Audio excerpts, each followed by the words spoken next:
Bab 2261, Area Material. Setelah meninggalkan area perdagangan, Fang Yu mengikuti tata letak base camp ke area tidak jauh yang disebut area material. Melewati Menara Linglong di sepanjang jalan, saya menemukan sejumlah besar penjaga berdiri di depan gerbang Menara Linglong, tampak seperti sedang menunggu.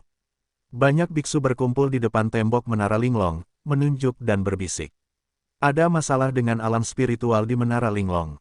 Ya, saya mendengar bahwa energi spiritual di alam spiritual telah terputus.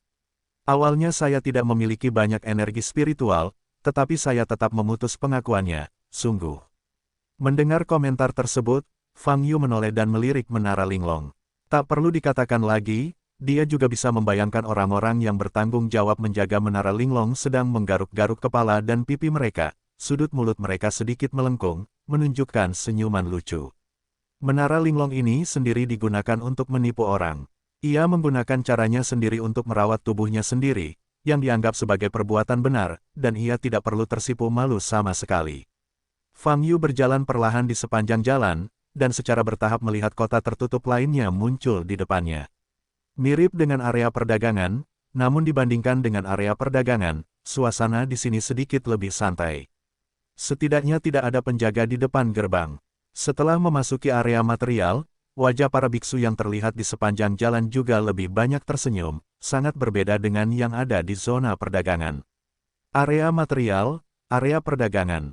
Mengapa ada perbedaan besar di antara keduanya? Fang Yu tidak begitu mengerti. Namun dia juga tidak mau memahami masalah ini. Ketika dia sampai di area material, perhatian Fang Yu langsung tertuju pada sebuah bangunan besar di depannya. Gaya bangunan ini seperti ruang pameran seni di bumi, dengan jendela besar setinggi langit-langit di dinding luar, memungkinkan Anda melihat langsung perabotan interiornya. Dan di dalamnya, ada banyak jenis perahu Xingyu. Ada yang besar dan kecil, ada yang berlebihan dan mewah, dan ada pula yang sederhana dan sederhana. Dan tepat di depan setiap Xingyuzu, ada papan pajangan besar. Di atas adalah harganya. Jelas sekali, gedung ini adalah tempat Xingyuzu dijual. Di alam Void Abyss, Xingyuzu adalah kendaraan yang diperlukan. Untuk sering berlayar antar bintang, tidak akan berhasil tanpa Xingyuzu. Fang Yu berpikir sejenak dan berjalan masuk. Teman-teman, saya pemandu belanja di sini. Xingyuzu jenis apa yang ingin Anda beli? Fang Yu baru saja masuk ke pintu dan tidak mengambil beberapa langkah. Seorang pria berseragam kemeja biru berjalan ke arahnya. Dia tersenyum dan sopan, sama seperti para penjual mobil di muka bumi. Jenis apa yang bisa saya beli? Fang Yu bertanya. Totalnya ada 5 jenis, besar, sedang, kecil, dan mikro. Pria itu menjawab, saya pikir penganut Tao itu adalah orang yang berbakat. Seharusnya dia menjadi pemimpin atau wakil dari kelompok kultivator besar. Toko kami baru saja memasuki 3. Sebuah perahu bintang mewah yang besar, dibangun oleh pengrajin ahli papan atas. Seluruh perahu bertatakan 88 dingtian spar, cukup untuk mendukung pemboman frontal dengan kekuatan 10 atau lebih. Harga diskon acara saat ini adalah 30%, hanya 998. 998. Fang Yu memandang pria itu. Itu 9,98 juta yuan, rekan Tao. Pria itu tersenyum. 988 ribu koin Xuan, Starcraft. Fang Yu terkejut sesaat. Matanya terkejut. Dia mendapat 46 pil binatang laut peringkat 7 kali ini, dan dia juga menukar 2,3 juta koin yang sangat besar. Setelah itu, Pavilion Lingjing memberikan kompensasi 3 kali lipat, yaitu hanya 6,9 juta yuan. Tapi kedengarannya banyak, tapi Anda bahkan tidak bisa membeli Xingyuzu. Teman-teman Daois, ini adalah Xingyuzu raksasa teratas yang saat ini ada di pasaran. Jika Anda mengendarai Xingyuzu seperti itu, bintang biksu akan langsung naik 1 tingkat di mata orang lain. Gugus bintang 3 memiliki perasaan memiliki 2 gugus bintang, rasanya seperti 2 gugus bintang keluar dari 1 gugus bintang, dan kecepatan putaran saat bernavigasi antar bintang harus lebih dari 10%. Saya tidak melebih-lebihkan sama sekali. Pria itu membual, lalu bagaimana jika aku tidak punya bintang? Fang Yu bertanya, tidak ada bintang. Oh, begitu. Rekan Daois adalah biksu pribadi. Bukan anggota kelompok biksu manapun. Pria itu mengangkat alisnya dan bertanya. Ya, jawab Fang Yu. Biksu pribadi, raksasa Xing Yuzhou itu tidak cocok lagi untukmu. Pria itu menggelengkan kepalanya, namun, ada juga level paling mewah dalam miniatur Xing Yuzhou. Saya akan menunjukkannya kepada Anda sesama penganut Tao sekarang. Tidak, aku akan memberimu intinya. Sekarang aku hanya punya 95 koin misterius. Fang Yu berkata, yang mahal tidak perlu diperkenalkan, dan saya tidak mampu membelinya. Saya bisa melihat yang lebih murah. 90.005 koin yang sangat besar. Ini agak sulit. Saya bisa hanya membeli Xing Yuzhou yang paling dasar. Pria itu meletakkan dagunya di tangannya dan mengerutkan kening. Fang Yu memandang pria itu dan berkata sambil tersenyum, membeli model dasar, keberhasilan Anda sangat kecil. Bagaimanapun, sebagai pemandu belanja, kami hanya mencari Xing Yuzhou yang paling cocok untuk pelanggan kami, bukan untuk keuntungan pribadi. Itu hanya miniatur dasar Xing Yuzhou, yang sangat buruk, rekan Tao, kata pria itu. Pertama-tama, ada banyak batu terbakar yang perlu dipakai, dan tidak memiliki kekuatan pertahanan apapun. Mereka patah saat disentuh. Saat menghadapi bahaya, mereka bahkan tidak bisa lari. Mereka berantakan, jadi, Anda dapat merekomendasikan satu kepada saya. Fang Yu berkata, jangan bicarakan itu lagi. Oke, silakan ikut denganku. Melihat ketidaksabaran Fang Yu, pria itu langsung berkata. Segera, Fang Yu mengikuti pria itu ke depan. Setelah melewati banyak bintang, dia sampai di suatu daerah. Perahu Xing Yu yang ditempatkan di sini berukuran kecil, mirip kereta, dan hanya dapat menampung beberapa orang. Pria itu membawa Fang Yu ke sebuah perahu berbentuk bintang dengan tampilan gelap dan ujung depan yang tajam. Teman-teman Daois, kamu beruntung. Ini juga merupakan miniatur perahu Xing Yu terbaru, yang diproduksi oleh ahli kerajinan perahu terbaik, pria itu memperkenalkan. Sejujurnya, Fang Yu cukup puas dengan penampilan Xing Yuzhou ini. Itu jauh lebih baik daripada pesawat luar angkasa yang dia buat sendiri. Tak perlu membicarakan hal lain, bicara saja soal harganya, kata Fang Yu. Harga miniatur perahu Xing Yu ini tidak mahal, hanya 660.000 yuan koin.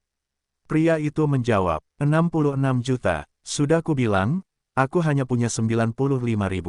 Fang Yu mengerutkan kening. Tidak masalah, kamu dapat membayar 90.000 koin Xuan terlebih dahulu, dan kemudian membayar sisanya dengan mencicil.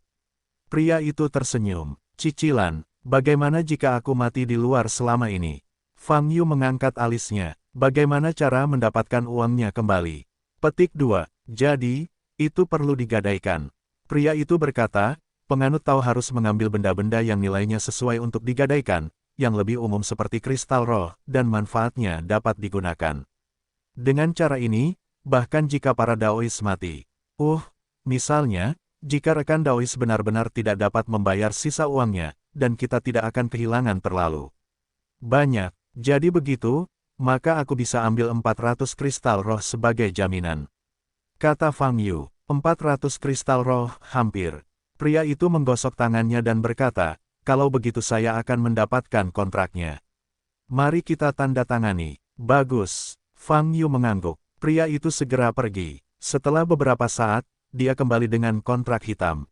Cukup tekan sidik jarinya, satu untuk kita masing-masing, kata pria itu. Bab 2262. Fang Yu melihat kontrak ini, dan tidak ada aura di dalamnya, sepertinya kontrak kertas biasa. Di dunia manusia duniawi, kontrak semacam ini adalah hal yang normal. Tapi di pesawat besar yang penuh dengan pembudidaya, di alam jurang virtual di mana yang lemah dan yang kuat bahkan menggunakan kontrak kertas biasa ini. Bagi banyak beku, bukankah ini hanya selembar kertas yang dapat dirobek kapan saja? Tapi Fang Yu tidak menyelidiki masalah ini secara mendalam. Setelah menyerahkan 400 kristal roh kepada pria itu, dia memasukkan Xing Yuzhou ke dalam tasnya. Teman-teman Daois dapat mengirimkan sisa koin dalam terlebih dahulu kapan saja dan menukarnya dengan 400 kristal spiritual. Pria itu membuat kesepakatan, dan wajahnya penuh senyuman. Jika Xing Yuzhou rusak selama periode tersebut, dia juga dapat kembali ke sini untuk memperbaikinya. Garansi selama setengah tahun. Oke, adakah cara mendapatkan uang dengan cepat? Fang Yu bertanya. Hasilkan uang dengan cepat. Pria itu melihat ke atas dan ke bawah tubuh Fang Yu, dan berkata, melihat tubuh sesama penganut Tao, metode yang dapat menghasilkan uang dengan cepat mungkin tidak cocok untuk Anda. Apakah benar ada cara untuk menghasilkan uang dengan cepat? Bicara tentang itu, Fang Yu mengangkat alisnya. Para beku individu ingin menghasilkan uang lebih cepat daripada sekelompok beku. Itu tergantung pada apakah mereka cukup berani untuk benar-benar berjuang dengan nyawa mereka. Pria itu berkata, saya menginginkan kekayaan, dan kalimat ini tidak akan pernah ketinggalan zaman. Saya cukup berani, kata Fang Yu, katakan padaku bagaimana melakukannya. Rekan Dao, apakah kamu baru saja datang ke alam Suyuan, atau baru saja datang ke Open Mountain Alliance kami? Pria itu bertanya dengan bingung, faktanya, sebagian besar biksu seharusnya mengetahui hal-hal ini. Saya benar-benar baru saja datang ke sini baru-baru ini. Jawab Fang Yu. Jadi, kalau begitu aku akan memberitahumu. Jika kamu ingin menghasilkan uang, langsung pergi ke area misi dan ambil misi di menara tua di titik terdalam. Pria itu menjawab, menara tua itu disebut Minglou, dan ada seorang perantara yang berspesialisasi dalam tugas-tugas pribadi, dan sebagian besar imbalannya cukup besar. Tentu saja, kesulitan dari tugas-tugas terkait terlalu dilebih-lebihkan. Tetapi jika Anda ingin menerima tugas di tangan tengkulak, Anda harus menandatangani kontrak darah untuk memastikan bahwa tugas itu akan terlaksana. Sukses atau tidaknya, terserah nasib Anda. Jadi, mereka yang mengambil tugas di Minglou pada dasarnya akan mati selamanya. Tentu saja, mereka yang berani mengambil tugas di Minglou, tidak peduli dengan nyawanya lagi. Setelah mengatakan ini, pria itu melirik ke arah Fang Yu lagi dan berkata, Fang Daoyou, meskipun saya berkata begitu, saya sangat tidak menyarankan Anda untuk mengambil misi di sana. Ada banyak cara untuk menghasilkan uang. Lebih baik langsung ke sana aliansi untuk mengambil misi resmi. Jika kamu mengalami kesulitan, kamu dapat memilih dan melakukan apa yang kamu bisa. Apakah area misi mengarah ke utara? Fang Yu bertanya. Ya, langsung dari gerbang utara area material. Kurang dari 3 km jauhnya adalah area misi. Ada 5 paviliun dan 1 lantai di dalamnya. 5 paviliun adalah situs resmi aliansi Kaisan, tetapi berbeda menurut jenis misinya. Adapun yang itu, itu adalah Minglou yang baru saja kuceritakan. Mendengarkan nama ini, sungguh sial. Pria itu menggelengkan kepalanya dan berkata, terima kasih, aku akan pergi ke sana dan melihatnya sekarang. Fang Yu selesai berbicara, lalu berbalik dan pergi. Oke, jangan pergi ke Minglou. Pria itu berteriak di belakang Fang Yu. Setelah meninggalkan tempat penjualan Xingyuzu, Fang Yu menuju utara. Selain menjual Xingyuzu, area material juga menjual batu bakar, alat magis, batu pesona, bahkan berbagai senjata. Kawasan material sebenarnya juga dapat dikatakan sebagai kawasan perdagangan, namun bukan merupakan tempat bertransaksi, dan penjualnya bukanlah orang perseorangan. Di tempat ini, penjual perbekalan sepertinya ada hubungannya dengan aliansi. Fang Yu segera datang ke gerbang utara dan berjalan keluar lagi. Lanjutkan berjalan menyusuri jalan raya, dan tidak butuh waktu lama untuk sampai di area misi. Berbeda dengan area perdagangan dan area material, area ini tidak tertutup. Dari kejauhan, Anda dapat melihat 5 paviliun pemandu belanja Xingyuzu. Kelima paviliun tersebut terletak pada arah yang berbeda, dengan gaya arsitektur yang berbeda, dan masing-masing memiliki nama. Tapi Fang Yu tidak peduli dengan Wu Ge sekarang. Dia melihat lurus ke belakang 5 paviliun, bagian terdalam dari area misi. Di posisi itu, samar-samar terlihat keberadaan sebuah menara. Alasan ketidakjelasannya adalah karena terdapat lapisan kabut abu-abu di depan menara ini. Lapisan kabut abu-abu ini terlihat sangat tidak normal. Karena tidak ada di tempat lain, hanya di depan menara ini saja. Minglou ini sepertinya menarik. Fang Yu tiba-tiba menjadi tertarik dan berjalan ke depan. Area misi penuh dengan orang. Di depan gerbang 5 paviliun, berbagai biksu berkerumun. Fang Yu menerobos kerumunan dan berjalan menuju Minglou yang paling dalam. Semakin jauh Anda pergi, semakin sedikit biksu di samping Anda. Ketika dia jauh dari 5 paviliun, tidak ada biksu lain di sekitarnya, hanya jalan tanah yang kosong. Saat ini, Anda dapat dengan jelas melihat Minglou yang tersembunyi di balik kabut abu-abu di depan. Memang terlihat sangat suram, seolah-olah tidak ada di bawah sinar matahari. Tapi Fang Yu masih tidak berhenti dan berjalan menuju kabut abu-abu tebal. Setelah beberapa saat, dia masuk ke dalam kabut abu-abu. Begitu dia memasuki kabut abu-abu, Fang Yu merasakan aura suram dan dingin, mengalir dari segala arah. Rasa dingin yang menggigit ini bisa menakuti keberanian orang. Biasanya hanya seorang biksu yang penasaran, saat ini mau tidak mau dia akan kaget dan kabur. Fang Yu masih berjalan maju perlahan, melihat ke atas. Saat ini, seluruh menara sudah sangat jelas. Itu adalah menara bobrok, terbuat dari sejenis kayu kemerahan, dengan total hanya 3 lantai. Namun menara tersebut tidak memiliki plakat atau prasasti. Oleh karena itu, menara itu sendiri mungkin tidak memiliki nama, dan Minglou hanyalah nama panggilan yang diberikan oleh para biksu di luar. Fang Yu berjalan ke gerbang menara. Ini adalah pintu kayu, buka sedikit celahnya. Di sela-sela itu, ada sedikit rasa dingin. Fang Yu tidak ragu-ragu, mengulurkan tangannya dan langsung membuka pintu kayu itu. Mencicit, terdengar suara gesekan kayu. Fang Yu melangkah ke gerbang Minglou. Panggil, pada saat ini, hembusan angin yin menerkam wajahnya. Fang Yu sedikit mengernyit, karena dia bahkan mencium bekas darah. Dentang, dentang, dentang. Setelah itu, terdengar suara teredam di lantai atas. Itu seperti suara memotong sesuatu yang keras dengan pisau daging. Ruang di lantai pertama tidak besar, seperti bagian dalam menara yang ditinggalkan. Ada meja dan kursi di aula, tapi semuanya berdebu dan jelas sudah lama tidak digunakan. Cahaya di seluruh lantai sangat redup, dan suhunya juga sangat rendah. Fang Yu menoleh dan melihat ke kiri. Tempat itu adalah tangga di lantai atas. Dentang, dentang, masih terdengar suara tebasan dari atas. Fang Yu tidak tinggal di lantai pertama terlalu lama, jadi dia menaiki tangga, menuju ke lantai 2. Fang Yu juga tidak bermaksud menyembunyikan langkahnya. Di menara yang tenang, langkah kakinya sangat jelas. Segera, dia sampai ke lantai 2. Pada saat ini, suara tebasan asli juga berhenti tiba-tiba. Fang Yu berdiri di puncak tangga dan melihat ke lantai 2. Segera, dia melihat bahwa tanah di lantai 2 ditutupi dengan lapisan merah cerah. Bab 2263 Batu Dewa Surga. Bau darah menjadi lebih kuat. Dentang, dentang, dentang. Saat ini, suara tebasan datang dari lantai 3. Fang Yu mengerutkan kening, melihat ke lantai 3, dan berkata, jika semua yang kamu lakukan hanyalah ujian keberanian, maka kamu bisa berhenti. Itu tidak ada artinya. Kudengar orang yang bisa datang ke sini pada dasarnya adalah orang yang tidak peduli dengan nyawanya. Bagaimana kamu bisa takut dengan tipuan kecilmu? Saat kalimat ini diucapkan, suara itu tiba-tiba menghilang. Darah di lantai 2 juga berubah dengan cepat. Pemandangan di lantai 2 tiba-tiba menjadi ilusi. Segera, semuanya kembali normal. Sebuah meja kopi ditempatkan di tengah lantai 2. Di meja kopi, seorang pria berjubah hitam duduk. Dia hanya duduk di sana dengan tangan terkepal dan dagu terangkat. Saat ini, dia menatap lurus ke arah Fang Yu. Sepasang pupil tampak pucat pasi, tanpa bola mata yang terlihat. Sedangkan untuk wajahnya, warnanya hitam pekat, dan wajah aslinya sama sekali tidak terlihat. Atau, inilah wajah aslinya. Fang Yu memicingkan mata ke arah pria aneh itu.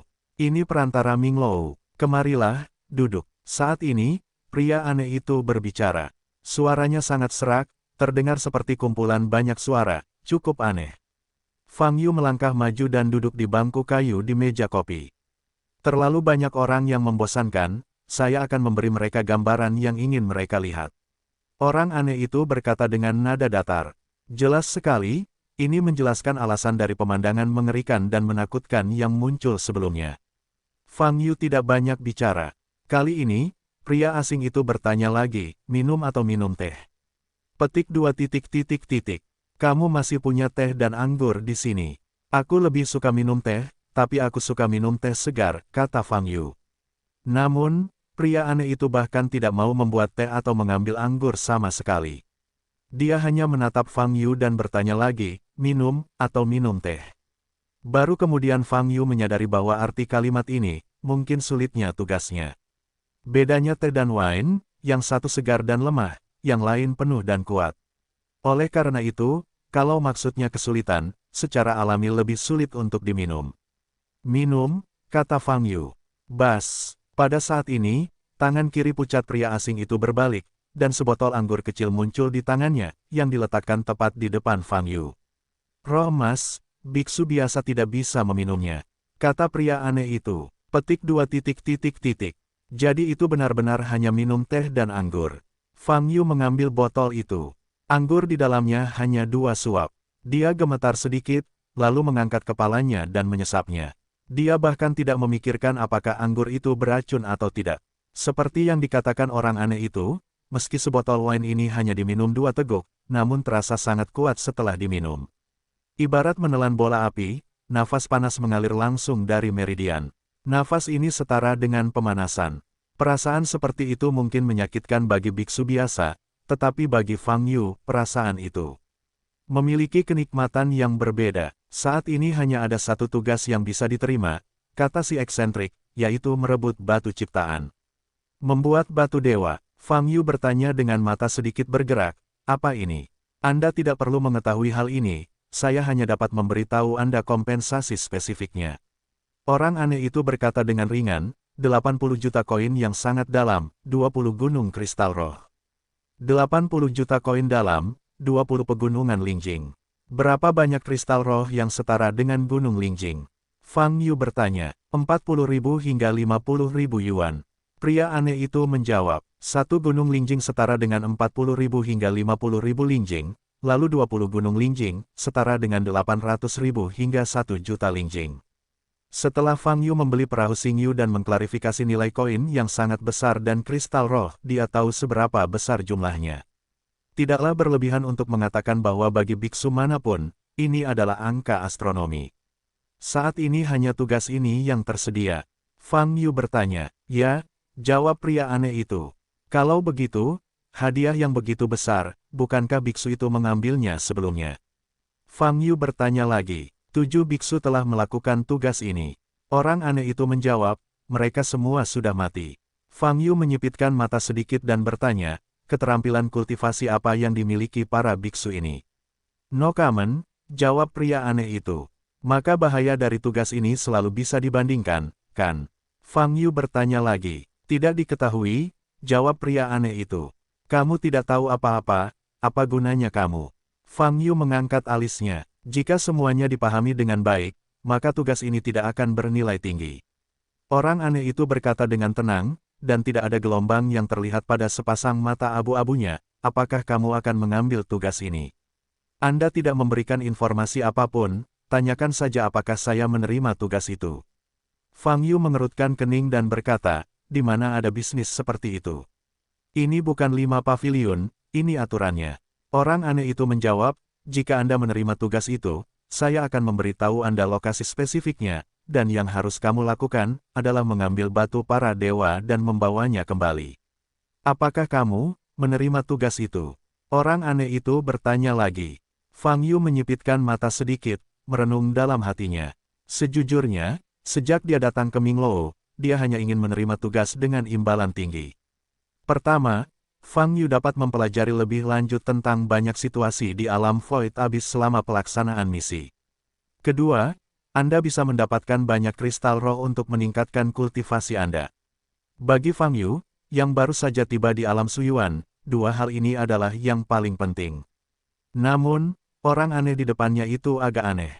Dan tujuan misinya adalah untuk membangun batu dewa. Karena hadiahnya sangat tinggi, kesulitan misinya tidak banyak bicara. Itu pasti tingkat kesulitan neraka. Untuk mengambil atau tidak mengambil, Fang Yu meletakkan dagunya di tangannya dan berpikir. Kepala sekolah memiliki satu hal lagi untuk ditambahkan, yaitu, jika seseorang benar-benar bisa mendapatkan batu dewa, itu juga dapat memberikan lebih dari sekadar koin dalam dan kristal spiritual. Pria aneh itu berkata lagi, aku hanya menginginkan yang lain. Fang Yu bertanya sambil menyipitkan matanya. Ya, jawab pria aneh itu. Jadi, kalau begitu aku akan menerimanya. Fang Yu akhirnya mengambil keputusan.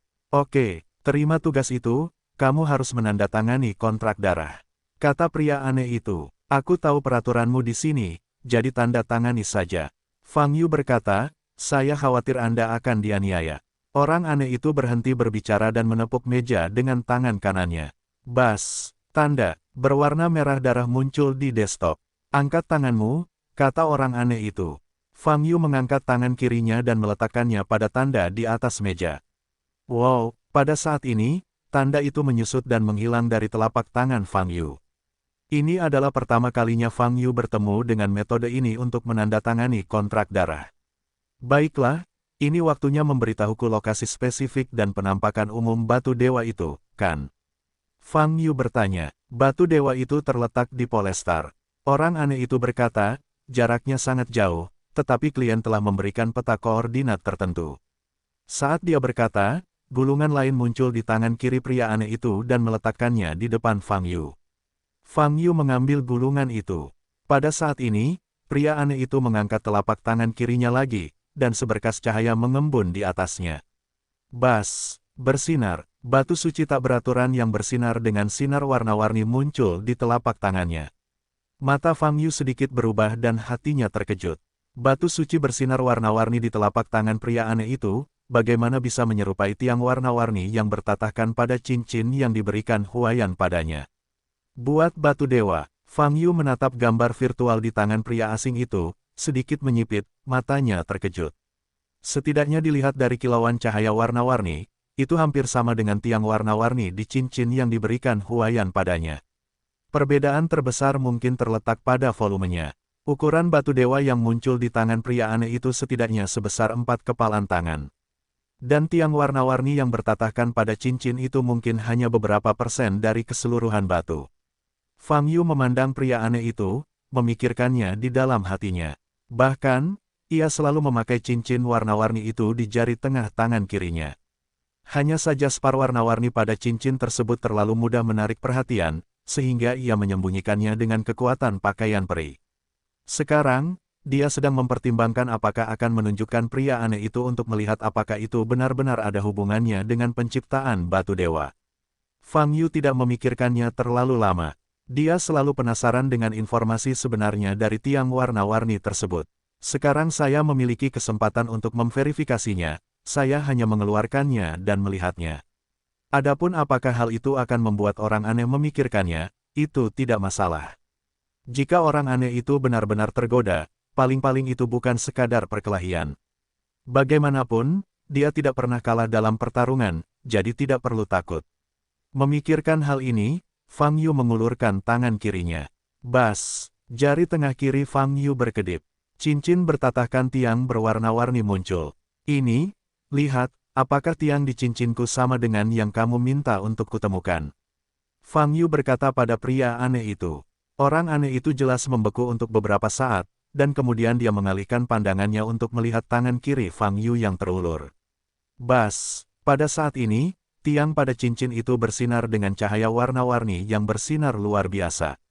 Dibandingkan dengan gambar virtual yang dipadatkan oleh orang aneh dengan aura, tiang pada cincin itu sangat kecil, tetapi cahaya yang mekar sangat indah, dan melepaskan semburan kekuatan luar angkasa yang agung. Pria aneh itu menatap tiang di cincin ini, tidak bergerak. Fang Yu tidak buru-buru bertanya. Setelah beberapa saat, pria aneh itu menatap Fang Yu dan berkata, itu bukan substansi yang sama, tapi ada hubungannya. Oh, Fang Yu mengerutkan kening setelah mendengar jawaban ini.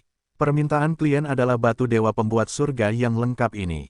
Yang lainnya tidak ada artinya. Pria aneh itu mengembalikan pandangannya ke tubuh Fang Yu dan berkata dengan ringan, tugasmu adalah menemukan batu dewa pembuat surga ini. Ya, Fang Yu melihat patung imajiner dari batu dewa di telapak tangan pria asing itu, dan menyipitkan matanya, apakah kamu yakin batu dari batu dewa akan tumbuh seperti ini? Penampakan aslinya mungkin berbeda, tapi jaraknya tidak akan terlalu jauh. Pria aneh itu menjawab. Fang Yu mengangguk ringan, dan membuka gulungan koordinat yang diberikan orang aneh itu padanya. Membuka gulungan itu akan mengungkapkan isinya. Bas, saat lampu berkedip, Anda dapat melihat peta antar bintang. Peta tersebut disajikan pada gulungan dalam bentuk tirai tipis. Satu demi satu planet tergambar jelas di dalamnya. Namun, Fang Yu tidak menemukan di mana dia berada. Adapun bintang kutub tempat batu dewa itu berada. Fang Yu mengerutkan kening, mencari lokasi bintang kutub di peta antar bintang ini. Namun, hal itu tidak ditemukan. Meskipun lokasi saat ini tidak ditandai, titik target juga tidak ditandai. Apa gunanya peta antar bintang ini? Di mana bintang kutub? Fang Yu memandang pria aneh di depan. Pada saat ini, orang eksentrik itu mengulurkan jari rampingnya dan menunjuk suatu posisi di peta antar bintang. Fang Yu mengetahui bahwa jari-jari pria aneh itu masih memiliki kuku putih yang sangat panjang, setajam pisau. Namun, dia tidak menyelidiki hal ini, melainkan melihat ke arah yang ditunjuk pria aneh itu. Segera, matanya melebar. Sekilas, lokasi yang ditunjukkan aneh itu bukanlah apa-apa, hanya sentuhan kegelapan di langit berbintang. Namun jika dilihat lebih dekat, terlihat bahwa ada cahaya yang sangat kecil dan sangat redup di dalam kegelapan pekat. Cahaya yang sangat kecil, jika Anda tidak mendekat, atau melihatnya dengan serius, Anda akan mengabaikannya. Ini bintang kutub, Fang Yu bertanya, melebarkan matanya. Peta antar bintang ini terlihat relatif lengkap, menunjukkan banyak planet dalam bentuk 3 dimensi, yang sebagian besar diberi tanda. Dan lokasi yang ditunjuk oleh orang aneh itu adalah sebuah titik cahaya kecil. Dibandingkan dengan banyak planet di sekitarnya, itu setara dengan partikel debu. Apakah ini terlalu kecil? Fang Yu bertanya dengan heran, apakah ada kota sebesar ini? Bintang kutub tidaklah kecil, ia lebih besar dari bidang bintang tempat Anda berada saat ini. Pria aneh itu menjawab dengan tenang. Lebih besar dari bidang bintang saat ini. Fang Yu bahkan lebih terkejut lagi. Ini adalah bidang bintang tempatmu berada saat ini. Pria aneh itu menunjuk ke lokasi lain. Kemudian, di langit berbintang yang gelap, dia melihat titik cahaya kecil lainnya, seperti debu. Pada saat ini, Fang Yu mengarahkan pandangannya ke berbagai planet yang bersinar dengan cahaya berbeda di peta ini. Ternyata, bukan karena bidang bintang tempat dia berada atau bintang kutubnya terlalu kecil. Tapi planet yang ditampilkan di peta, terlalu besar. Jika Anda membandingkan planet tempat Anda berada saat ini dengan planet yang terlihat jelas di peta, maka ukurannya akan menjadi puluhan ribu. Kesenjangannya sangat besar. Peta ini diberikan kepada saya oleh klien. Klien telah menjelaskan bahwa meskipun integritas peta sangat rendah, arah dan rutenya telah ditentukan. Jika Anda mengikuti peta ini, Anda pasti akan mencapai Polestar. Orang asing itu melanjutkan, kecuali kamu mati di tengah jalan. Kelengkapan peta ini masih sangat rendah. Fang Yu sedikit terkejut. Setidaknya ada ribuan planet di peta antar bintang ini. Setelah diperbesar, banyak yang kecil terlihat dengan jelas. Dalam pandangan Fang Yu, ini sudah lengkap. Tentu saja, seluruh alam void abyss sangat besar sehingga mustahil bagi siapapun untuk menggambar peta secara lengkap. Peta ini mungkin merupakan hasil pengumpulan informasi dari biksu yang tak terhitung jumlahnya. Peta ini hanyalah seperempat dari alam void abyss yang sangat tidak lengkap, dan terletak di wilayah timur. Si eksentrik berkata lagi, jadi misi ini hanya dirilis di wilayah timur. Dan lokasimu saat ini relatif dekat dengan bintang kutub. Tidak terlalu dekat, kan? Kata Fang Yu sambil melihat jarak antara dua titik di peta. Orang aneh itu tidak menjawab. Saya ingin bertanya, di mana ketujuh biksu yang menerima tugas ini meninggal sebelumnya? Semuanya meninggal di Jising. Fang Yu bertanya, semua tewas di jalan. Orang aneh itu menjawab, tidak ada seorang pun beku yang menerima tugas untuk mencapai bintang kutub. Kedengarannya seperti ini, faktor risikonya memang cukup tinggi. Fang Yu menyipitkan mata. Ada pertanyaan lain. Jika aku berhasil mencapai bintang kutub dan mendapatkan batu dewa, bisakah aku menemukanmu dengan cepat? Kembali ke sini. Kamu bisa memilih base camp terdekat dari Open Mountain Alliance, dan juga mengambil alih dunia bawah. Pria aneh itu menjawab, oh, kamu masih punya banyak cabang di Minglou kan? Kalau begitu aku akan menemui rekanmu langsung. Fang Yu bertanya, tidak, ini aku juga, jawab pria aneh itu. Hah, Fang Yu terkejut sejenak, dan memandang aneh itu dengan ragu. Perantara, aku satu-satunya, kata pria aneh itu ringan. Seperti periode pemurnian gas terkuat dalam sejarah, harap kumpulkan, periode pemurnian paling kuat dalam sejarah memiliki kecepatan pembaruan tercepat. Bab 2265. Bisakah kamu berteleportasi? Fang Yu bertanya dengan mata berkedip, kalau begitu, tidak bisakah kamu membawaku ke posisi yang paling dekat dengan Polestar? Orang aneh itu menggelengkan kepalanya dan berkata, saya tidak berteleportasi, saya hanya ada di setiap menara neter. Nama menara ini benar-benar Minglou. Fang Yu mengangkat alisnya. Ya, setelah mengatakan ini, pria aneh itu bersandar. Saya sudah menjelaskan semuanya tentang tugas itu. Orang aneh itu berkata, selanjutnya, Anda dapat menyelesaikan tugas tersebut. Ingat, Anda menandatangani kontrak darah dengan saya. Jika Anda sudah lama tidak melakukan tugas tersebut, atau membuat klien berpikir barang-barang yang diperlukan tidak diserahkan, perbuatan darah itu akan dimakan kembali padamu dan merenggut nyawamu. Di sela-sela kata-katanya, sosok pria aneh itu menghilang dengan meja di depannya. Perlahan-lahan, segala sesuatu dalam pandangan Fang Yu menjadi terdistorsi. Ketika dia kembali normal, dia sudah berdiri di luar kabut abu-abu tempat Ming Lou berada. Fang Yu samar-samar masih bisa melihat Ming Lou melalui kabut kelabu. Namun, ini sangat tidak jelas. Tempat ini sangat aneh di mana-mana. Terutama hal terakhir yang dikatakan orang aneh itu. Di mana ada Ming Lou, disitulah. Dengan kata lain, itu bukan entitas, atau klon. Mengapa keberadaan seperti itu bertindak sebagai perantara? Apa arti keberadaan Ming Lou? Apa manfaat yang didapat darinya? Keraguan ini terkubur di dalam hati Fang Yu, tapi dia tidak berpikir secara mendalam. Sekarang, hal pertama yang harus dilakukan adalah pergi ke Polestar dan mengambil batu dewa. Selama periode ini, dia juga bisa melihat situasi di timur alam Suyuan. Fang Yu kembali ke posisi di mana Xing Yuzu berhenti. Ini adalah area start dan stop base camp. Pada posisi ini, Fang Yu menemukan ruang terbuka dan memanggil Xing Yuzu yang baru saja dibeli. Bas, Xing Yuzu yang gelap gulita muncul di depan Fang Yu. Dibandingkan dengan Xing Yuzu dari kelompok biksu yang diparkir di sekitarnya, Xing Yuzu ini terlihat sangat kecil. Dapat menampung hingga 5 atau 6 orang. Namun tampilannya memang lebih individual, dan lebih menonjol dibandingkan pemotong kue Xing Yuzu lainnya. Setelah Fang Yu membeli Xing Yuzu, pemandu belanja memberinya tas penyimpanan berisi batu yang terbakar. Tidak jelas berapa banyak yang ada di dalamnya. Namun dalam pandangan Fang Yu, pembakaran batu tidaklah penting. Jika batu yang terbakar itu benar-benar dikonsumsi selama perjalanan antar bintang, dia juga bisa menggunakan aura, atau mendapatkan lebih banyak batu yang terbakar dari berbagai cara, tanpa tekanan. Hai, bukankah itu? Yah, sepertinya begitu. Itu dia, percepat. Tepat ketika Fang Yu memanggil Xing Yuzu dan duduk di atasnya, ada dua biksu di Xing Yuzu di dekatnya, semuanya fokus pada Fang Yu. Mereka adalah dua biksu. Pada saat ini, mereka semua tinggal di Xing Yuzu, memperhatikan Fang Yu dalam diam, dengan panas dan keserakahan di mata mereka.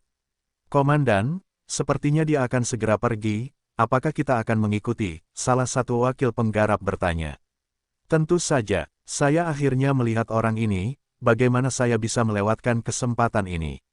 Komandan melebarkan matanya dan berkata, itu jutaan koin yang sangat besar dan puluhan ribu batu spiritual.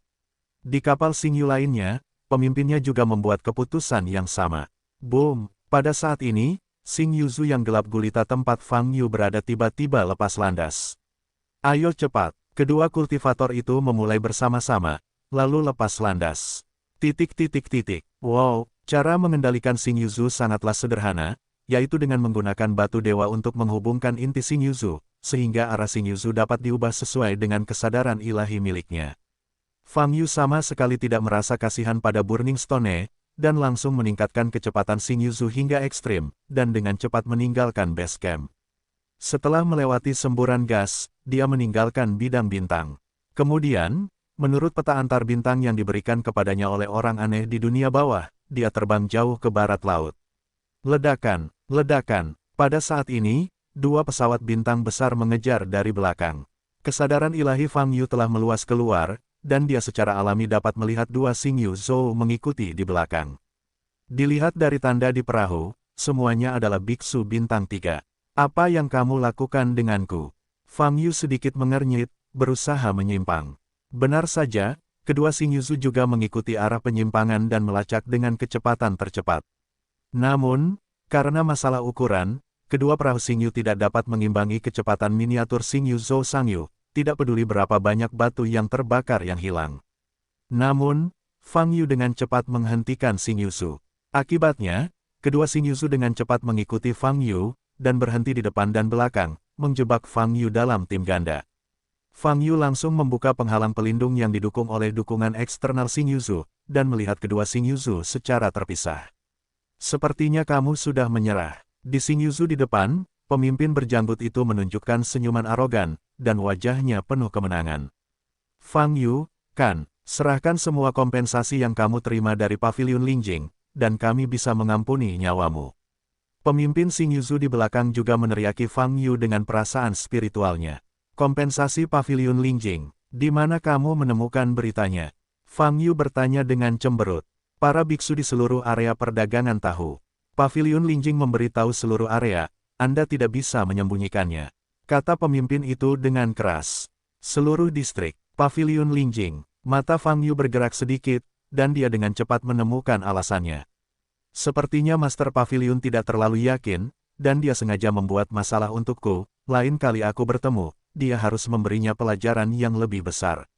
Mata Fang Yu dingin, hanya saja, dilihat dari kinerja para pemimpin kedua, Xing Yuzu, mereka sepertinya tidak tahu apa yang terjadi antara Paviliun Lingjing dan Fang Yu, mereka hanya mendengar sekitar 3 kali lipat jumlah kompensasi Paviliun Lingjing.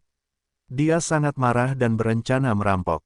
Pada saat ini, pemimpin kedua kultivator tersebut tersenyum. Dalam pandangan mereka, keuntungan yang didapat saat ini cukup besar. Tidak ada yang lebih pintar dari mereka. Mereka menunggu di area start-stop pagi-pagi sekali, tapi mereka benar-benar menunggu Fang Yu. Sekarang bahkan jika mereka dibagi rata, mereka bisa mendapatkan lebih dari 3 juta koin yang sangat besar dan sekitar 20.000 kristal spiritual. Keuntungan seperti itu setara dengan jumlah dari 10 misi mereka. Saya telah menghabiskan semua kristal roh dan koin yang sangat besar itu, dan sekarang hanya ada beberapa ratus di tangan saya.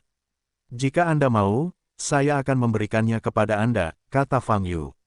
Apakah kamu mengirim pengemis? Kami adalah kelompok kultivator bintang 3. Komandan di belakang matanya melebar dan berkata dengan marah, atau perlakukan kami seperti orang bodoh.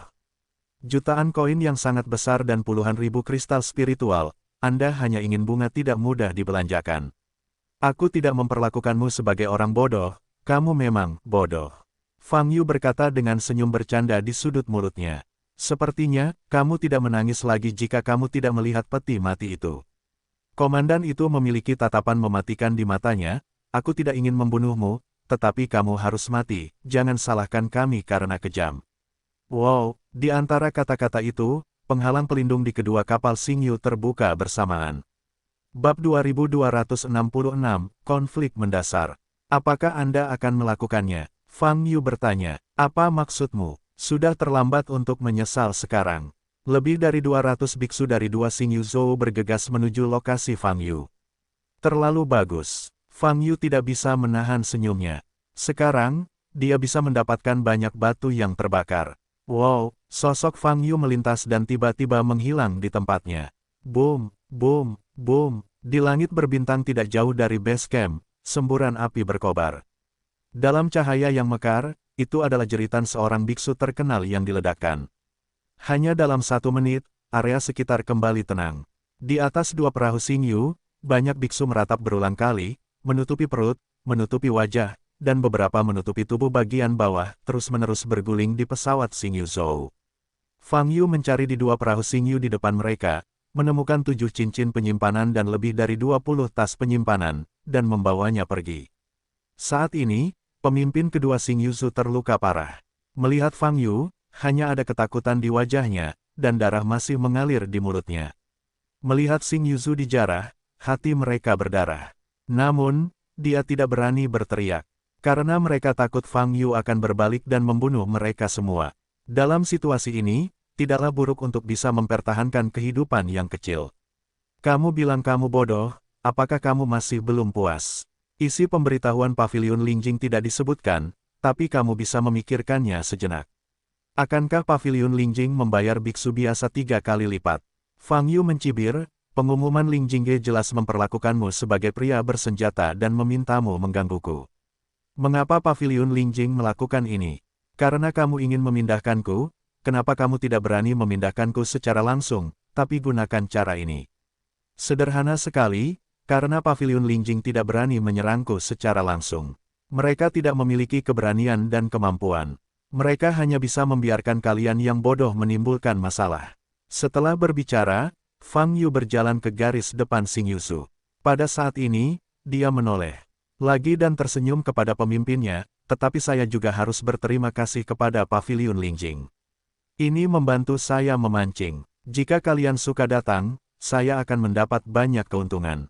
Kata-kata Fang Yu, setiap kata manik-manik, membunuh dan mengutuk hati. Pemimpin yang jatuh di bintang Yuzu-nya penuh dengan penyesalan dan penghinaan, tetapi di permukaan dia bahkan tidak berani bersuara. Wow, Fang Yu kembali ke Xing Yu Zhou-nya dan meletakkan tas penyimpanan serta cincin yang baru saja diperolehnya di belakang. Ledakan. Setelah itu, Xing Yu Zhou sekali lagi meledak dengan kekuatan yang sangat kuat dan bergegas menuju barat laut. Hanya 2 perahu Xing Yu telanjang yang tersisa di tempatnya, dan ada banyak biksu yang terus-menerus meratap di atasnya. Namun setelah beberapa saat, Xing Yu Zhou lain muncul di posisi ini. Dan, kapal itu berhenti di antara 2 perahu Xing Yu. Xing Yu Zhou yang baru saja muncul ini memiliki 3 bintang di atasnya. Namun, ketiga bintang ini bersinar oranye. Ini menunjukkan bahwa ini adalah grup kultivator bintang 3 teratas. Apalagi Xing Yu Zhou ini memiliki penampilan yang sangat unik, seperti hiu raksasa, dengan sayap raksasa berwarna biru yang menonjol di ekor belakangnya. Fitur ini adalah simbol dari para biksu Xianchen. Di depan Xing Yu Zhou, sebuah bendera masih berkibar. Di spanduk itu ada nomor 12, Resimen 12 Xianchen. Xing Yu Zhou dari Resimen ke-12 Xianchen berhenti, dan puluhan biksu terbang menuju Xing Yu Zhou dari 2 kelompok bintang 3 biasa. Para biksu ini tidak mencoba merampok, tetapi menanyakan situasinya. Dan informasi yang mereka tanyakan, semuanya tentang Fang Yu. Fang Yu pergi ke arah itu. Ke barat laut, tidak jauh. Komandan Resimen Bintang 3 sepertinya telah melupakan rasa sakitnya dan meraung. Ternyata, Fang Yu juga menyinggung persaudaraan Xianchen. Kalau begitu, dia akan segera membalas dendam. Fang Yu pasti akan mati.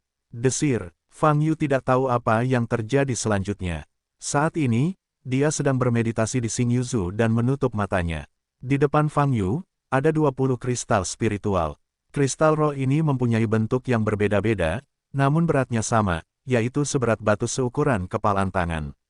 Ada aura di dalamnya. Fang Yu sekarang mencoba menyerap aura dalam kristal roh. Desir-desir, Fang Yu dengan cepat menyerap sejumlah besar energi spiritual. Dalam waktu kurang dari 5 menit, 20 kristal spiritual berubah menjadi batu putih, melambangkan energi spiritual di dalamnya telah habis. Fang Yu membuka matanya dan mengerutkan kening. Sejujurnya, tidak banyak aura di dalam kristal roh. Tentu saja, penyerapan langsung kristal roh pasti lebih dari apa yang disebut alam roh yang disediakan dalam aliansi. Namun bagi Fang Yu, jumlahnya masih terlalu sedikit. Aura yang disediakan oleh 20 kristal spiritual tidak cukup baginya untuk menggunakan telapak 50 cincin satu kali. Para pembudidaya alam Suyuan mengandalkan kristal roh ini untuk meningkatkan budidaya mereka. Bukankah kemajuan ini lambat seperti siput? Fang Yu menggelengkan kepalanya dan berkata dalam hatinya. Ketiga aliansi tersebut memonopoli sumber daya Reiki yang paling penting. Namun mereka juga mengeluarkan berbagai tugas dan mengumpulkan berbagai pil binatang untuk mengeluarkan kristal spiritual. Dan melakukan hal ini jelas bermanfaat bagi aliansi. Apa fungsi dari pil binatang? Jika Anda mengikuti saya sebelumnya, itu akan digunakan untuk menyerap aura. Seharusnya sama di sini. Pil binatang itu harus mengandung banyak aura atau budidaya. Fang Yu berkata dalam hatinya, tetapi kebanyakan pembudidaya tidak memiliki kemampuan untuk secara langsung menyerap aura dalam pil binatang, tetapi aliansi punya cara. Dengan cara ini, aliansi dapat membuat ratusan atau bahkan ribuan kristal roh dari pil binatang yang dipulihkan untuk mendistribusikannya. Kualitas kristal roh itu seragam. Oleh karena itu, semakin tinggi pil binatang itu, semakin tinggi pula roh yang dapat diciptakan. Semakin banyak kristal, ini adalah bisnis yang menghasilkan keuntungan tanpa kehilangan uang. Tetapi jika dipikir-pikir seperti ini, mungkinkah aura langit dan bumi di berbagai wilayah bintang di Void Abyss sudah habis? Jika tidak, 3 aliansi besar tidak perlu mendaur ulang begitu banyak pil binatang untuk dimurnikan auranya. Setelah memikirkannya seperti ini, Fang Yu memiliki pemahaman baru tentang situasi di alam Suyuan. Terlepas dari situasi sebenarnya, ketiga aliansi memiliki kendali yang belum pernah terjadi sebelumnya atas sumber daya di seluruh jurang virtual. Dan hal ini menyebabkan konflik mendasar dengan Fang Yu. Sepertinya jika saya ingin mendapatkan banyak energi spiritual untuk meningkatkan kultivasi saya di alam Void Abyss, saya harus mengambil makanan dari mulut harimau dari 3 aliansi besar ini. Fang Yu menyipitkan mata sedikit dan berkata dalam hatinya, ikuti mereka. Konflik di antara mereka sepertinya tidak bisa dihindari. Menyadari hal ini, Fang Yu bukanlah sebuah tekanan. Bagaimanapun, dia juga datang jauh-jauh. Dia tidak mengambil langkah mundur ketika menghadapi hukum pesawat, dan sekarang bahkan lebih mustahil untuk takut pada 3 aliansi besar. Tahukah Anda, jurang virtual masih merupakan area kecil dari sebuah pesawat besar. Ini hanyalah titik awal. 3 aliansi besar. Tidak masuk akal untuk berpikir terlalu banyak sebelum Anda benar-benar menghadapinya. Fang Yu menutup matanya dan langsung menuju ke lantai 2 menara semesta. Bas, saat dia membuka matanya lagi, dia sudah berada di lantai 2 gurun. Oh, Fang Yu melihat ke gurun di depannya dan tanpa sadar menghela nafas, berjongkok, siap untuk melanjutkan mempelajari benih. Setelah bertahun-tahun menanam sayuran, ia tidak pernah menyangka suatu saat akan dibingungkan oleh pertanyaan bagaimana cara membudidayakan benih. Tapi ketika Fang Yu menunduk, dia tertegun. Benih yang tidak berubah di tanah kini telah bertunas. Meski hanya kuncup yang sangat kecil, namun makna simbolisnya sangat besar. Setidaknya ini menunjukkan bahwa benih ini kemungkinan besar akan tumbuh. Ini, Fang Yu membuka matanya lebar-lebar, mengamati kuncup yang luar biasa ini dengan saksama. Sang penyelenggara. Tetapi pada saat ini, suara yang tidak dewasa tiba-tiba terdengar dari belakang. Mendengar suara yang agak asing ini, Fang Yu segera menoleh dan melihat ke belakang. Saya melihat bola bundar melayang di udara di belakangnya. Tapi Anda bisa melihat 2 mata besar, bersinar dengan cahaya biru. Sekilas Fang Yu bisa mengenalinya, ini adalah roh pedang Dao Surgawi yang baru.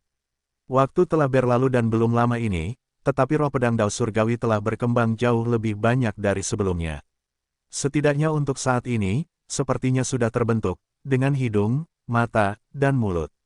Tuan rumah, roh pedang surgawi berteriak lagi. Suaranya sangat kekanak-kanakan, seperti bayi yang baru belajar berbicara memanggil orang tuanya. Fang Yu memandang roh pedang Dao Surgawi sambil tersenyum, dan mengulurkan tangan untuk menyentuh kepalanya yang bulat. Roh pedang surgawi seharusnya sudah ada sejak lama. Namun, setelah bilah pedang Dao Surgawi patah, roh pedang Dao Surgawi sebelumnya menghilang. Setelah pedang Dao Surgawi diperbaiki, roh pedang Dao Surgawi yang baru lahir. Namun, pedang Dao Surgawi sangat ganas, tetapi roh pedangnya berputar-putar, kontrasnya cukup besar. Apakah kamu biasanya tinggal di sini? Fang Yu bertanya. Dao, Jianling Surgawi tampak naif, dan mengangguk ketika mendengar pertanyaan ini. Bagaimana perasaanmu di sini? Fang Yu bertanya lagi. Bagus, bagus, jawab roh pedang Tiandao. Tidak bagus di sini, tidak ada apa-apa. Fang Yu menggelengkan kepalanya, ini jauh lebih buruk daripada lantai pertama. Menurutku, bagus, jawab roh pedang Tiandao. Itu mungkin karena permintaanmu terlalu rendah. Fang Yu menggosok kepala roh pedang Dao Surgawi lagi, menoleh dan melihat tunas di depannya lagi, matanya bersinar. Dia tidak tahu kenapa benih ini tiba-tiba tumbuh. Namun bagaimanapun juga, perkecambahan berarti perkecambahan. Fang Yu hanya fokus pada saat ini. Lain halnya ketika benih mulai berkecambah. Sekarang, tujuan Fang Yu adalah benar-benar membudidayakan benih yang berkecambah ini. Tidak masalah apakah ia akhirnya tumbuh menjadi rumput, bunga, atau bahkan sayuran hijau, tidak masalah. Yang paling penting adalah membuka lahan kosong. Di gurun yang semula kosong, kehidupan mulai bermunculan. Ini saja sudah sangat penting. Guru, lain kali Anda meningkatkan basis budidaya Anda dapat langsung memperkenalkan basis budidaya tersebut ke menara semesta, dan berkonsentrasi pada penyiraman tunas. Tangisan air mata dingin muncul di sisi Fang Yu tanpa mengetahui kapan. Aku sudah membayangkan ini sebelumnya. Fang Yu berdiri dan berkata, ternyata itu benar-benar layak, jadi itu saja. Setelah itu, saya akan fokus pada budidaya benih yang berkecambah ini. Set. Ho, Xingyu Zhou milik Fang Yu bergerak di antara bintang-bintang dengan kecepatan yang sangat cepat, seperti anak panah tajam berwarna hitam pekat. Buka peta antar bintang, planet-planet yang bisa dilihat langsung dengan mata telanjang, terlalu besar untuk dibayangkan. Planet besar terdekat, secara keseluruhan menunjukkan warna merah menyala, seperti matahari. Meskipun terlihat sangat dekat dari peta, sebenarnya dibutuhkan waktu yang sangat lama untuk mendekati planet ini dengan kecepatan saat ini. Fang Yu sedikit menyipitkan mata, dan berkata dalam hatinya, di tempat alam suyuan ini, wilayah bintang yang akan dijangkau sebagian besar pembudidaya adalah wilayah bintang kecil. Setelah masuk, mereka akan berburu dan membunuh makhluk asing dan menyelesaikan berbagai tugas aliansi. Tidak ada lagi yang bisa dilakukan. Fang Yu menuju ke arah barat laut, secara bertahap mendekati planet lain. Sekilas, planet ini hanyalah gurun. Tidak perlu melihat lebih dekat hubungan planet-planet seperti itu. Fang Yu berdiri, pergi ke posisi belakang Xing Yuzu, dan mencari tas penyimpanan yang diperoleh dari dua Xing Yuzu sebelumnya dari kelompok biksu bintang 3. Selain bahan-bahan yang diperlukan seperti kristal roh dan batu yang terbakar, ada lebih dari selusin gulungan yang sama. Fang Yu mengeluarkan salah satu gulungan itu dan membukanya. Bas, setelah gulungan itu dibuka, gulungan itu menjadi terang.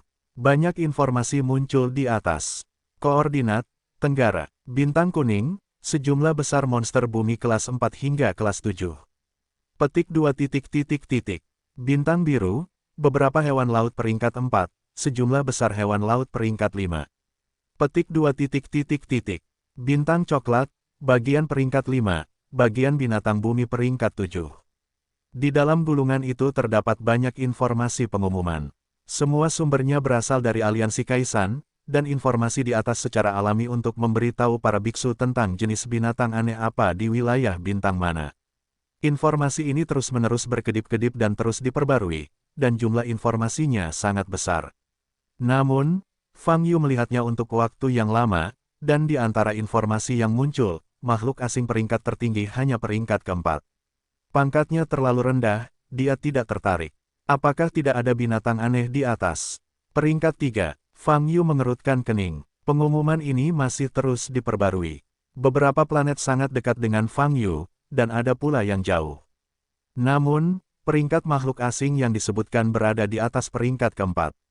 Fang Yu menunggu beberapa saat, berniat menutup gulungan itu. Tetapi pada saat ini, sebuah pesan yang muncul dengan cepat menarik perhatiannya. Fang Yu segera memeriksa informasi ini secara terpisah. Koordinat, barat laut, bintang oranye, raksasa kuno dengan peringkat yang tidak diketahui muncul. Direkomendasikan agar sekelompok biksu dengan 2 bintang atau lebih pergi ke sana. Barat laut adalah arah yang dia tuju. Adapun koordinat spesifiknya, Fang Yu memeriksanya di peta antar bintang. Itu berada tepat di depan posisinya. Mungkin arahnya lebih murah, tapi secara keseluruhan tidak ada kesalahan dan jaraknya tidak terlalu jauh. Pangkat tidak diketahui, raksasa kuno, disarankan agar sekelompok biksu dari 2 bintang ke atas pergi ke sana. Bagi Fang Yu, pesan ini cukup menarik. Karena arahnya sama, ayo kita lihat. Mata Fang Yu bergerak sedikit. Benih tersebut telah berkecambah, dan sekarang dia perlu segera meningkatkan tingkat budidayanya untuk menyirami benih yang berkecambah tersebut. Namun, lokasi bintang kutub terlalu jauh, dan Fang Yu secara alami tidak dapat berkonsentrasi pada bintang kutub dan tidak melakukan apapun. Oleh karena itu, prioritas sebenarnya untuk mendapatkan ciptaan batu dewa hanya dapat ditempatkan di tengah-tengah. Saat berlayar menuju posisi Polestar, selama ada situasi yang memungkinkan Fang Yu meningkatkan level kultivasinya atau memperoleh informasi berguna, dia akan segera berhenti dan menyelesaikan hal-hal tersebut terlebih dahulu. Saat ini, inilah yang terjadi. Aliansi Kaisan merekomendasikan para biksu dengan 2 bintang atau lebih tinggi untuk pergi, yang menunjukkan bahwa raksasa kuno ini akan sangat kuat. Semakin kuat kekuatannya, semakin tinggi kekuatan budidaya yang terkandung dalam pil binatang itu. Dan juga mampir, saya harus pergi ke sana dan melihatnya. Memikirkan hal ini, Fang Yu sedikit mengubah arahnya dan langsung menuju bintang oranye yang disebutkan dalam pengumuman. Saat ini, sebuah bidang bintang tidak jauh dari sana. Sebuah perahu Xing Yu besar terangkat ke langit, meledak dengan cahaya yang kuat, dan kekuatannya luar biasa. Di spanduk kepala Xing Yu Zhou, kedua, ditandai. Dan penampilannya seperti hiu raksasa, dengan sayap besar terangkat di bagian ekor, kebocoran samping yang mendominasi. 2 bintang yang bersinar dengan cahaya oranye di atas kapal semakin menunjukkan pangkat dan statusnya. 2 gugus bintang teratas. Ada lebih dari selusin kapal Xing Yu di sekitarnya, dan banyak dari mereka mengangkat kepala dengan rasa iri di mata mereka. Seperti yang diharapkan dari kelompok kedua Xianchen. Terlalu mendominasi. Jika kelompok biksu kita dapat berkembang ke tingkat ini, bahkan Open Mountain Alliance harus menghormati kita 3 poin. Periode pemurnian Qi terkuat dalam sejarah. Bab 2268 Teror Raksasa. Saudara Xian Chen, ini adalah kelompok biksu dengan reputasi besar di area base camp ke-9. Dikatakan bahwa ini adalah sekelompok biksu, tetapi sebenarnya ini adalah aliansi kecil para biksu. Di antara mereka, kelompok kedua Xian Chen adalah kelompok biksu terkuat kedua. Saat ini, lebih dari 4.000 biksu sedang membawa pesawat bintang besar ini. Kabin Xingyuzu didekorasi dengan sangat mewah, dan bahkan lantainya bertatahkan kristal yang bersinar, sangat terang. Saat ini, kepala kabin yang mirip Aula ini adalah seorang pria yang mengenakan mantel bulu hitam dan ungu. Matanya tajam seperti elang, memancarkan niat membunuh yang dingin, dan ada bekas luka yang terlihat jelas di dahinya. Wajah ini sangat galak dan jahat, dan momentumnya saja dapat mengejutkan seseorang. Di base camp ke-9, banyak biksu yang dapat mengenali keberadaan ini. Karena dia adalah pemimpin resimen kedua Xian Chen, Bahu. Ini adalah pria yang kejam. Sejak awal pembentukan kelompok biksu Xian Chen, dia berada di sisi pemimpin kelompok Xian Chen. Kekuatannya sangat kuat, dan dia telah menggunakan kekuatannya sendiri untuk menghancurkan seluruh kelompok biksu yang bermusuhan. Itu juga karena kekuatan dan keberaniannya yang cukup. Bahu dipromosikan oleh pemimpin resimen Xian Chen ke resimen kedua, dan langsung menjadi komandan resimen kedua. Dalam kelompok biksu Xian Chen, status Bahu sangat tinggi. Kecuali beberapa anggota senior resimen pertama, tiba gilirannya. Saat ini, di depan Bahu, ada dua pria lain yang sedang berlutut.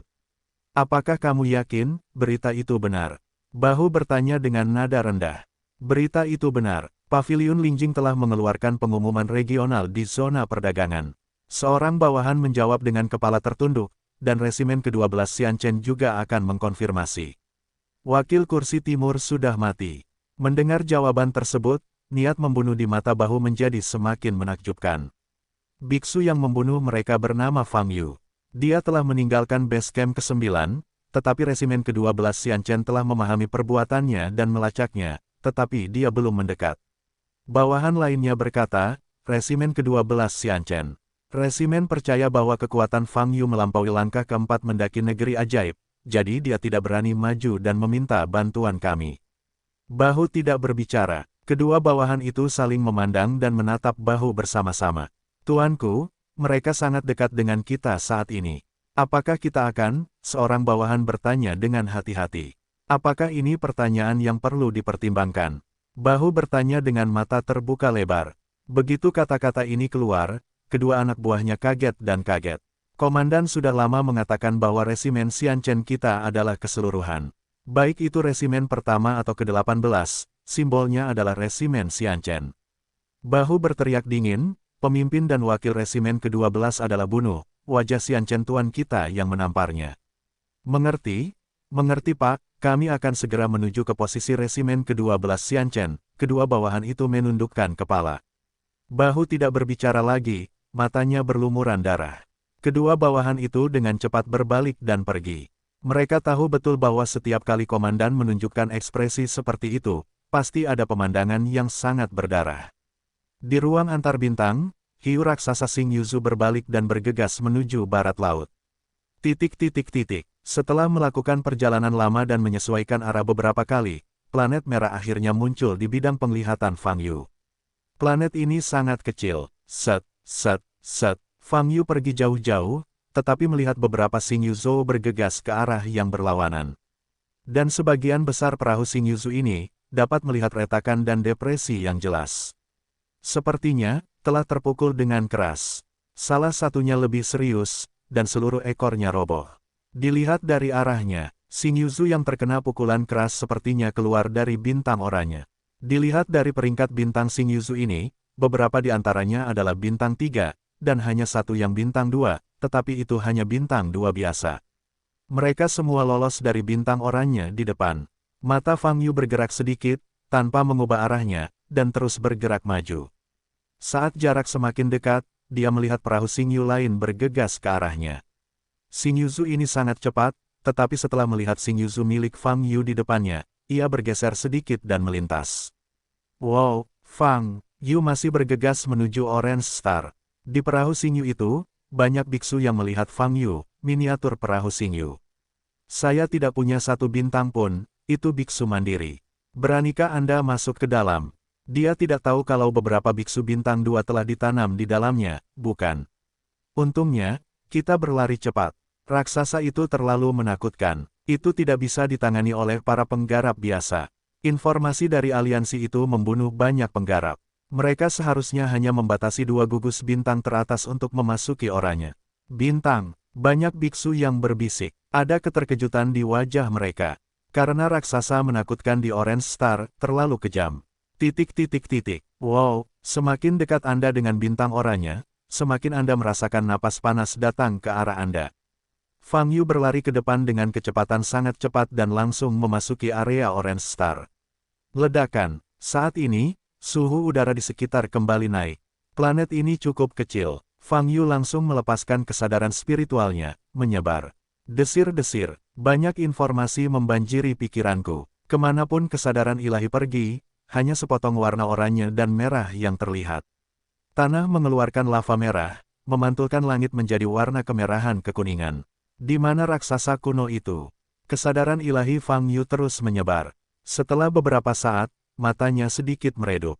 Kesadaran Tuhan telah mengunci binatang raksasa itu. Ini adalah binatang aneh dengan sayap besar. Ada tanduk di kepalanya dan sisik merah tumbuh di sekujur tubuhnya. Panjangnya lebih dari 1000 meter, dan matanya seperti 2 bola api besar, menyala dengan api merah. Ia memiliki anggota tubuh yang sangat panjang, dengan bilah tajam yang tumbuh di bagian demi bagian, yang sangat menakutkan. Saat ini, binatang raksasa ini dengan panik mengejar 2 bintang di langit. Dan kedua bahtera bintang itu terbang menuju langit, ingin langsung meninggalkan bidang bintang dan melarikan diri dari kejaran raksasa yang menakutkan ini. Namun, meskipun raksasa ini sangat besar dan terlihat tidak praktis, tetapi kecepatannya sangat cepat. Begitu sayap raksasa di belakangnya mengepak, kecepatan larinya menjadi 2 kali lipat, dan ia langsung mengejar salah satu bintang. Ledakan, ia mengulurkan cakarnya yang besar dan membentak. Xing Yuzu dari kelompok biksu bintang 2 yang membawa ribuan biksu hancur di langit. Ah! Jeritan keluar dari sana. Banyak biksu tersebar di udara dan melarikan diri ke segala arah. Boom! Tapi saat ini, sayap besar di belakang raksasa itu berkedip lagi, dan gelombang api merah besar muncul dari udara tipis, meledak ke arah para biksu yang tersebar ini. Zizi, menghadapi langit api, para biksu ini bahkan tidak punya kesempatan untuk menghindar. Mereka langsung terbakar dalam api, berubah menjadi awan abu, dan tersebar di udara.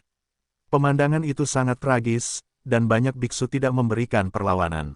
Dan pada saat ini, binatang raksasa itu telah mengalihkan pandangannya ke perahu Xing Yu lainnya. Bab 2269 Kekuatan Peri Virtual. Kali ini, ia tidak mengambil inisiatif untuk melangkah maju, tetapi mengulurkan tangan kirinya yang sangat panjang ke arah Xing Yu Zhou. Ledakan, api merah menyala menuju Xing Yu Zhou. Sinar cahaya Xing Yu Zhou mekar, dan kekuatan pelindung eksternal meningkat hingga ekstrim. Ledakan, namun, ketika api benar-benar menghantam Xing Yu Zhou, lapisan pelindung itu bahkan tidak memiliki sedikitpun perlawanan. Itu runtuh hampir seketika. Seluruh perahu Xing Yu terkena api, hancur di udara, dan dengan cepat berubah menjadi abu. Adapun para biksu di antara mereka, mereka tidak bisa mati lagi. Menghilang bersama Xing Yu Zhou tempat mereka berada. Aum, raksasa menakutkan itu meraung ke langit, dan semburan nafas merah darah keluar dari tubuhnya. Dari segi nafas, Fang Yu merasa mirip dengan iblis. Mungkinkah itu makhluk iblis? Fang Yu sedikit mengernyit. Jika itu adalah makhluk iblis, mengapa aliansi Kaisan menggunakan raksasa kuno untuk mendeskripsikannya? Mungkinkah wilayah Suyuan, terlepas dari kelompok etnisnya, telah mencapai titik ini? Fang Yu menggelengkan kepalanya tanpa menyelidiki masalah ini. Kesadarannya masih terkunci pada binatang raksasa itu. Auranya sangat kuat dan sepertinya mengendalikan kekuatan sihir dari atribut api. Tetapi jika raksasa ini benar-benar iblis, bahkan jika ada pil binatang di dalamnya, dapatkah ia diserap? Fang Yu mengerutkan kening, mengaum. Tapi pada saat ini, raksasa yang jauh itu tiba-tiba mengangkat kepalanya. Kebetulan melihat perspektif Fang Yu dalam kesadaran ilahi. Boom! Sayap di punggung binatang raksasa itu segera mengepak dan terbang menuju posisi Fang Yu. Menggunakan akal ilahi untuk mengunci posisiku. Ekspresi terkejut muncul di mata Fang Yu. Menurutnya, Apakah binatang raksasa ini berasal dari ras iblis atau bukan? Kekuatannya sangat kuat. Fang Yu meninggalkan Xing Yuzu dan menyingkirkan Xing Yuzu. Terpapar langsung dengan planet yang menyala-nyala ini, seseorang semakin merasakan panas di sekitarnya. Dalam lingkungan ini, setidaknya umat manusia tidak dapat bertahan hidup. Tidak masalah apakah itu klan iblis atau bukan, ayo kita bunuh dulu. Fang Yu memutar lehernya, menunggu raksasa itu tiba. Pada saat ini, di luar Orange Star, perahu Xingyu raksasa berbentuk hiu mendekat dengan cepat. Itu adalah kelompok kedua dari Xianchen. Tuanku, ada raksasa kuno dengan peringkat tidak diketahui di bintang oranye di depan. Ini adalah pengumuman yang dikeluarkan oleh aliansi. Seorang bawahan berlari ke bahu dan melaporkan, Fang Yu telah memasukinya, apakah kita perlu melakukannya? Menindaklanjuti, raksasa kuno, bahu mengerutkan kening. Ya, aliansi merekomendasikan agar biksu dengan 2 bintang ke atas memasukinya, jawab bawahan itu. Peringkat tidak diketahui, masuk. Bahu menyeringai, menunjukkan senyuman yang sangat kejam, dan berkata, perjalanan ini, 2 burung dengan 1 batu. Ya, bawahan itu menjawab, berbalik dan berlari keluar. Setelah itu, Xing Yuzu, tempat kelompok kedua Xianchen berada, bergegas menuju bintang oranye dengan kecepatan yang sangat cepat. Setelah beberapa saat, dia berhasil memasuki Orange Star. Mereka telah mengikuti jejak Fang Yu yang disediakan oleh resimen kedua belas Xianchen. Oleh karena itu, memasuki posisi Orange Star pada dasarnya dekat dengan Fang Yu. Desir, Xing Yuzu yang besar masuk ke dalam bintang oranye dan meledak menjadi cahaya terang. Oke, Fang Yu mendengar suara itu dan menatap ke langit. Kemudian, saya melihat kelompok kedua Xing Yuzu dari Xianchen menukik ke bawah dengan cepat. Di kapal Xingyu, komandan, ada seorang biksu di bawah. Sepertinya itu Fang Yu. Beberapa bawahan secara bersamaan melapor ke bahu. Bahu sudah sampai di pelat atas Xing Yuzu. Pada saat ini, melihat ke bawah, kesadaran ilahi menyebar. Fang Yu terkunci dalam sekejap. Fang Yu, ledakan. Kekuatan ilahi yang kuat ini langsung meledak ke arah Fang Yu. Mata Fang Yu sedikit menyilaukan, dan bukannya menghindarinya, dia menggunakan indera spiritualnya untuk melawan api. Ledakan, kedua belah pihak belum benar-benar saling berhadapan, tetapi kesadaran ilahi telah bertabrakan di udara, sebuah konfrontasi yang tak terlihat. Kekuatan kesadaran ilahi sangat kuat, dan aura pada bahtera bintang ini, ribuan biksu, yang paling kuat di antara mereka, telah melampaui langkah kelima dalam mendaki negeri dongeng. Menyadari hal ini, mata Fang Yu berbinar. Kekuatan melampaui langkah kelima mendaki negeri dongeng, lalu, adalah langkah keenam mendaki negeri dongeng. Dengan kata lain, di perahu Xingyu ini, ada peri sejati yang duduk di tanah. Setelah tiba di pesawat besar, Fang Yu akhirnya akan bertemu dengan pria kuat di alam keabadian sejati untuk pertama kalinya. Ini membuatnya merasa sangat bersemangat. Ledakan, pada saat ini, tekanan yang lebih kuat meledak dari langit. Fang Yu berdiri tak bergerak di udara. Xing Yuzu telah membawa bayangan besar, menutupi langit di atas Fang Yu. Saat ini, Fang Yu berada kurang dari 500 meter. Dapat menahan tekanan spiritualku. Gao Changtian bukanlah kematian yang tidak adil. Di Xing Yuzu, bahu meletakkan tangannya di dada, matanya dingin. Apakah kamu di sini untuk membalas dendam atau merampok? Fang Yu bertanya sambil menatap Xing Yuzu. Mendengar pertanyaan ini, bahu mendengus dingin, dan menjawab, kelompok kedua bahu, Xianchen, datanglah untuk mengambil kepalamu. Grup kedua Xianchen, jadi begitu, mulut Fang Yu memunculkan senyuman dingin. Kedua Yuning terbunuh oleh perampokan Gao Changtian dari resimen kedua belas Xianchen.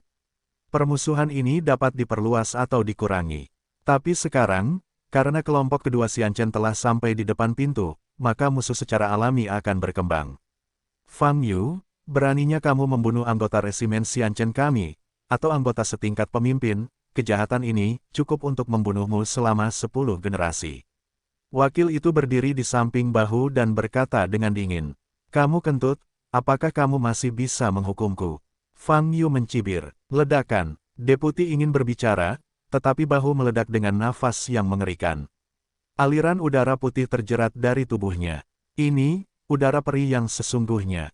Bahu adalah negeri dongeng sungguhan, seorang biksu di negeri dongeng virtual. Tuanku, mengapa mengganggu Anda melakukannya? Kami, deputi itu ingin berbicara. Namun, bahu meliriknya dengan dingin, seperti jatuh ke dalam gua es. Saya ingin membunuh. Bahu berkata dengan suara dingin, lalu menatap Fang Yu dengan tatapan menyipit tapi sangat dingin. Perlahan, angkat telapak tangan kanannya. Bas, di depan telapak tangan kanannya, segel yang rumit dan terus berubah muncul. Sejumlah besar kekuatan abadi menyebar, mengembun di depan telapak tangannya. Bum bum bum, tekanan spiritual yang dikeluarkan oleh kekuatan ini cukup kuat. Apakah ini nafas suksian? Sungguh kuat. Mata Fang Yu bergerak sedikit dan dia sedikit bersemangat. Bagaimanapun, tujuan akhir setiap beku di bumi dalam perjalanan menuju keabadian adalah menjadi abadi. Dan untuk mencapai alam peri yang sebenarnya, meskipun itu adalah peri yang nyata. Meskipun ada beberapa makhluk abadi yang tumpul di dalamnya, apa itu alam abadi? Tapi peri yang sebenarnya adalah peri yang sebenarnya.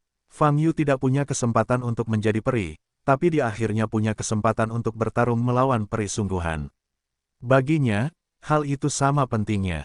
Berikan padaku, matilah. Mata bahu dingin, dan energi sihir yang dibentuk oleh energi abadi di telapak tangan kanannya meledak. Mengaum. Pada saat ini, suara gemuruh tiba-tiba datang dari samping. Raksasa menakutkan itu telah muncul di samping.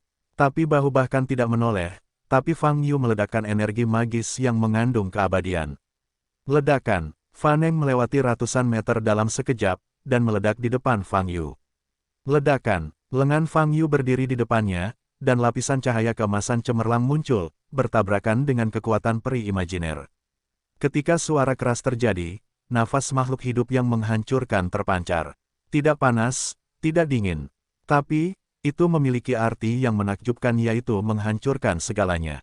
Apalagi, banyak hukum yang menyatu di dalamnya.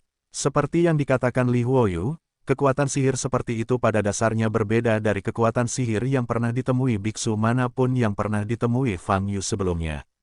Ledakan, Fang Yu terlempar dan terjatuh ratusan meter. Di Xingyuzu, seluruh tubuh bahu bermekaran dengan cahaya jernih. Untaian periki terjerat di sekujur tubuhnya.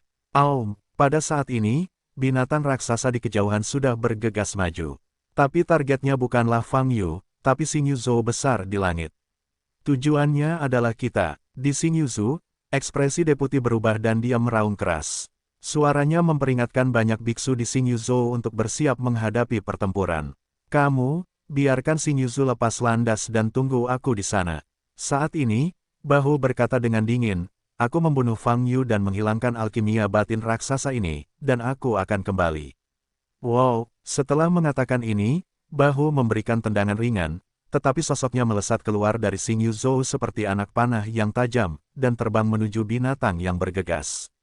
Ledakan, dari posisi Xingyuzu, setelah bahu bergegas keluar, dia bisa melihat energi sihir tembus pandang seperti daun spiral di depan tubuhnya, meledak langsung ke arah binatang raksasa itu. Binatang raksasa itu membuka mulutnya lebar-lebar, dan mengeluarkan energi sihir api merah yang panas. Bang bang bang. Kedua metode tersebut dapat bertabrakan di udara tinggi dan meledakkan dunia. Di Xingyuzu, ribuan biksu melihat api di kejauhan dan nafas keluar, wajah mereka terkejut. Bahkan jika mereka adalah kelompok kedua dari Xianchen, kelompok pembudidaya bintang 2 teratas, jarang melihat binatang aneh seperti itu. Binatang raksasa ini benar-benar bisa menghadapi pemimpin negeri dongeng virtual. Bisa dibayangkan betapa menakutkannya kekuatannya. Apakah kamu tidak mendengar perintah komandan? Angkat Xingyuzu. Pada saat ini, deputi menoleh dan berteriak kepada jurumudi yang bertugas mengendalikan Xingyuzu. Ya, keempat jurumudi pulih dan segera mengendalikan Xingyuzu. Wakil saya, kami benar-benar tidak perlu melangkah maju untuk membantu memimpin. Beberapa biksu memandang ke arah deputi dan bertanya. Pemimpin Ba merasa gatal, dan dia ingin bertarung secara langsung. Apakah Anda memerlukan bantuan Anda? Wakil itu melirik ke arah para biksu dan berkata, apakah menurut Anda pemimpinnya tidak dapat membunuh binatang aneh atau biksu sekalipun? Jatuh, atau apakah Anda ingin naik dan menahan diri? Kami tidak bermaksud melakukan ini. Beberapa biksu menjawab dengan cepat. Boom, Xingyuzu yang besar bangkit dengan cepat. Di udara tinggi, bahu untuk sementara terpisah dari binatang raksasa itu.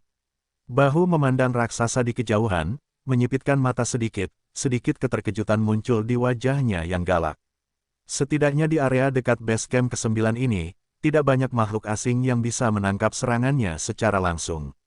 Raksasa di depannya tidak hanya menerima pukulan itu secara langsung, tetapi juga tidak mengalami kerusakan apapun. Ini menunjukkan bahwa kekuatan raksasa ini, kemungkinan besar berada di atas alam abadi yang sebenarnya. Bagaimana binatang aneh setingkat ini bisa muncul di bidang bintang terdekat? Bahu menyipitkan mata. Aum, pada saat ini, sepasang sayap raksasa di punggung binatang raksasa itu mengepak lagi dan bergegas menuju bahu dengan kecepatan yang sangat cepat. Bang, bang, boom, jauh di langit, terdengar semburan suara. Kekuatan sihir yang dahsyat, gelombang udara yang mengerikan, tekanan spiritual yang mematikan, terus-menerus meletus dan menyebar dengan cepat.